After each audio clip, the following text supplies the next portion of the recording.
वालेकुम। हुजूर मेरा नाम हफीज़ सलीम है। सलीम की बेटी हो? जी। हाँ जी।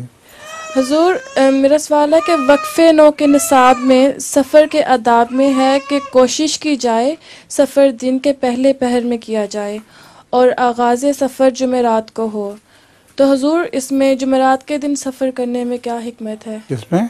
इसमें जुमेरात के दिन सफ़र करने में क्या हिकमत है? जुमेरात तो इसलिए है कि जुमे का दिन सफ़र के बाद आए, समझियो, जी वरना किसी दिन भी हो सकता है। ये मुराद नहीं है कि ज़रूर जुमेरात को सफ़र किया जाए। जी जज़ाकल्लाह। आगे, वैसे वो तुमने सुना होगा लतीफ़ा, घोड़े वाला।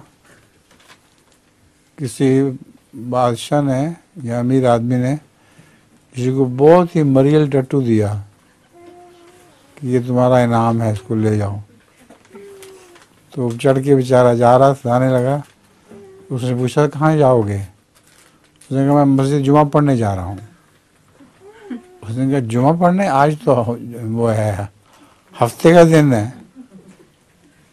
उसने कहा हफ्ता तो लग जाएगा मुझे वहाँ जाने। टट्टू इतना मरियल है कि बहुत मुश्किल जुमे वाले दिन पहुंचेगा वहाँ। तो फिर आगे सुनाए, आगे कौन है?